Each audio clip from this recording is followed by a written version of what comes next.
130वीं जयंती के उपलक्ष्य में मैं सभी देशवासियों को बल्कि विदेशवासियों को बहुत बहुत शुभकामनाएं देना चाहूँगी कि बाबा साहब जिस तरह से संवेदनशील थे, हर शोषित वंचित वर्ग के लिए वो सोचते थे। चाहे मजदूर की बात करें हम, चाहे महिलाओं के लिए जितना उन्होंने किया, मुझे लगता है कि शायद ही किसी राजनेता ने किया हो।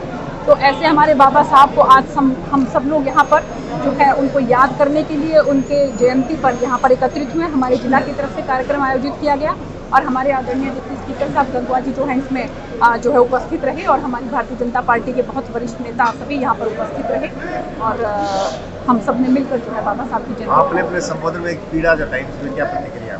नहीं, मैं तो यही कहना चाहूँगी कि मैं प्रभु से प्रार्थना कर रही हूँ नव वर्ष की, आपको जो हमारा हिंदू नव वर्ष है उसकी सबको बहुत बहुत शुभकामनाएं। नवरात्रे चल रहे हैं तो मैं तो माँ भगवती से ही प्रार्थना करूँगी कि जितना जल्दी हो सके ये गतिरोध खत्म हो, ताकि जो है हम लोग जनता के बीच में जो है वो बार बार जा सकें। जैसे कि जो हमारी जो सोच लेकर हम राजनीति में आए हैं, तो हमारी यही कोशिश है कि वो गतिरोध खत्म होना चाहिए। आखिर गतिरोध क्यों बना हुआ है? गतिरोध इसलिए है कि बहुत सी इसके अंदर ऐसी ताकतें हैं कि जो नहीं चाहती कि इस मामले का समाधान निकले। लेकिन अगर सरकार की तरफ से तो देखिए बार इस बात का निमंत्रण दिया जाता है कि आप लोग आइए और अपनी बातचीत रखिए। तो मैं हमारे किसान भाइयों से ये हाथ जोड़ के आप लोगों के माध्यम से प्रार्थना करना चाहती हूँ कि वो एक बीच का रास्ता निकालें, ना तो वो जिद पे अड़े और ना सरकार जिद पे अड़े। अगर दोनों मिलकर बीच का कोई रास्ता निकालेंगे तो समाधान जरूर निकलेगा। ना अभी एग्रीकल्चर मिनिस्टर ने जो बयान दिया कि बातचीत करनी चाहिए, इधर किसान नेता भी कह रहे हैं कि हम भी बातचीत करने के लिए तैयार हैं, तो पेज कहाँ है, निमंत्रण क्यों नहीं मिला? मैं वही बात कह रही हूँ कि माननीय प्रधानमंत्री जी ने जब ये विश्वास दिला दिया कि MSP 100% आपकी रहेगी, माननीय प्रधानमंत्री जी ने जब ये विश्वास दिला दिया कि APMC मंडियाँ आपकी रहेंगी, अब भी आप देख रहे होंगे कि खरीदारी जो है उसी के हिसाब से हो रही है, तो फिर हम क्यों नहीं जो है इस बात का विश्वास करके कोई बीच का रास्ता निकाल कर इसका समाधान निकालने की कोशिश करते हैं। तो मेरी आप सब लोगों के माध्यम से ये गुजारिश है कि हमारे किसान भाई जो हैं वो आगे आएँ, बातचीत के माध्यम से इसका समाधान निकालें। आम नागरिक को इससे बहुत परेशानी है, सबको बहुत परेशानी हो रही है। बाबा साहेब भीमराव अम्बेडकर जी की, जो कि हमारे संविधान निर्माता थे, उनकी 130वीं जयंती है। भारतीय जनता पार्टी की तरफ से हर ज़िले के अंदर ये जो है मनाई जा रही है। तो मैं तमाम देशवासियों को बाबा साहेब के जन्मदिवस की बहुत बहुत हार्दिक शुभकामनाएं देता हूं। और उन्होंने जिस तरीके से अपने पूरे जीवन काल के अंदर वंचित, शोषित, पीड़ित लोगों की लड़ाई लड़ने का काम किया, उनको समानता दिलाने का काम किया, उन्होंने पूरे समाज की जो है वो लड़ाई लड़ने का काम जो है उन्होंने अपने जीवन काल के अंदर किया है। सर वही सवाल जो मैडम जी गतिरोध बना हुआ है, किस तरह से किसानों के बीच में इसमें क्या होना चाहिए, किस तरह का प्रयास सरकार का रखेगा? सरकार तो डे वन से ही इस हक में है कि किसानों को अगर किसी भी बात पे अगर कोई दिक्कत है, कोई परेशानी है, तो आप बताइए और हम उसको दूर कर देंगे।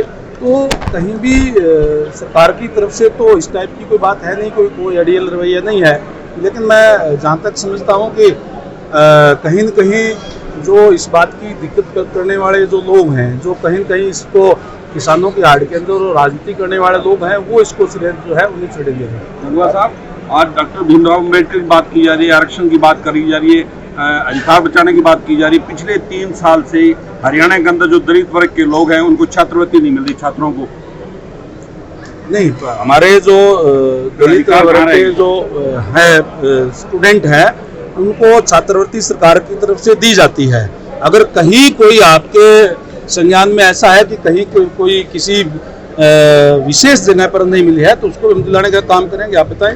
बैकलॉग नहीं भराया जा रहा है? बैकलॉग हमारे माननीय मुख्यमंत्री महोदय ने कहा है, अभी पीछे विधानसभा के समय भी आपने कहा, उनका स्टेटमेंट है कि बैकलॉग जो है निश्चित रूप से हम भरने का काम करेंगे। और आज भारतीय जनता पार्टी की सरकार हरियाणा प्रदेश के अंदर है, आदरणीय मनोहर लाल जी के नेतृत्व में। पहली वाली नहीं है कि केवल और केवल ये कह करके छोड़ दिया जाए कि योग्य उम्मीदवार न मिलने के कारण ये पद रिक्त छोड़ जाते हैं। जितनी भी जो आरक्षित वर्ग के जो लोग हैं, न केवल वो आरक्षित वर्ग में ही, बल्कि जो इंटेलिजेंट बच्चे हैं वो जनरल के अंदर भी स्थान पाने का काम जो है इस सरकार के अंदर कर रहे हैं। ये तो रिकॉर्ड की चीज है। तो आप इस टाइम पे कोई जो पीछे का जो बैकलॉग है वो भी जो है वो सरकार भरने का काम करेगी। आज जैसे 5वीं सीट रिजर्वेशन की बनती है, सरकार द्वारा 2-2, 3-3 पोस्टें निकाल के फिलअप की जा रही है पिछले 10 साल से। नहीं, मैंने जैसे पहले कहा, जो भी आपके हिसाब से जो भी बैकलॉग जो बनता है, वो निश्चित रूप से भरा जाएगा। ये माननीय मुख्यमंत्री महोदय की घोषणा है और जल्दी आपके सामने ये तमाम चीजें आएंगी कि बैकलॉग भरा जाएगा। चुनाव कब तक प्रस्तावित है?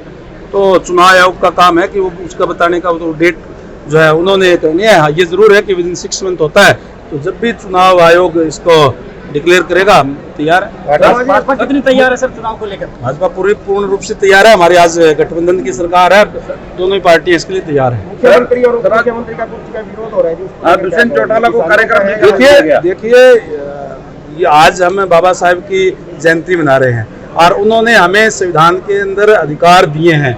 जहां हमें आंदोलन का अधिकार दिया है, वहीं हमारी ड्यूटीज भी है कि हमें उस एक तरीके से हम उसका विरोध तो करें, लेकिन ये अधिकार नहीं है किसी को भी कि किसी के प्रोग्राम को रोका जाए। ये गलत है और इस तरीके की परंपरा हमारे जो है नहीं होने चाहिए और ना ही हमारा संविधान जो है इसकी इजाजत देता है।